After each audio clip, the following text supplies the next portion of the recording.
Prince Harry has opened up about his life this week, admitting his workload and commitments often leave him feeling burned out. The Duke of Sussex said he still has hard days but is schooled by the universe. During a chat with US company BetterUp, he added that he wants to see bosses give employees time to build their mental fitness. Harry continued, "Some days are great, some days are really hard. I'm always kicking myself. If you'd have done this, which you know works for you, you wouldn't be in this state now. It's work, but of all the work that's pulled towards us, it's the most fulfilling work, apart from being a dad." Harry and Meghan Markle left the royal family life behind in 2020, and now live in California with their 2 children Archie and Lilibet. The Sussexes have been a strong couple throughout their royal struggles, but Harry revealed one moment where he feared he could lose Meghan. Speaking in May 2021 Apple TV Plus docuseries with Oprah Winfrey, The Me You Can't See, he opened up about his mental health struggles. He said, "I saw GPs. I saw doctors. I saw therapists. I saw alternative therapy. I saw all sorts of people, but it was meeting and being with Meghan. I knew that if I didn't do the therapy and fix myself that I was going to lose this woman who I could see spending the rest of my life with."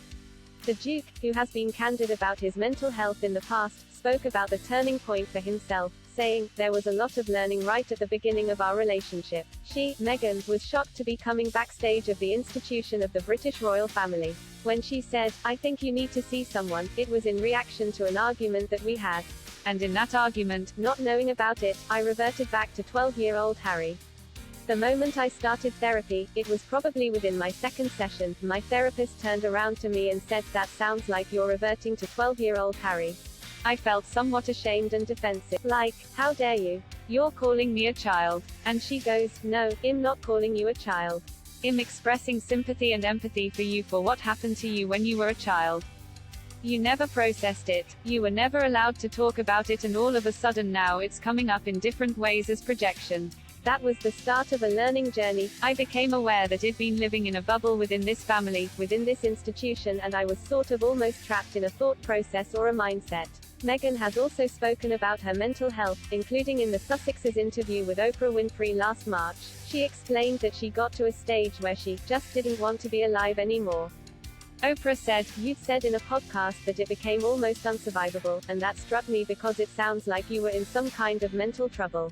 What was actually going on? Almost unsurvivable sounds like there was a breaking point." Meghan replied, "Yeah, there was. I just didn't see a solution. I would sit up at night, and I was just like, I don't understand how all of this is being churned out, and again I wasn't seeing it, but it's almost worse when you feel it through the expression of my mum or my friends or them calling me crying just like, 'Meg, they're not protecting you.' And I realized that it was all happening just because I was breathing.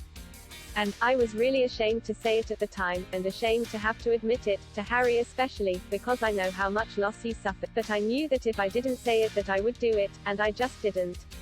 I just didn't want to be alive anymore."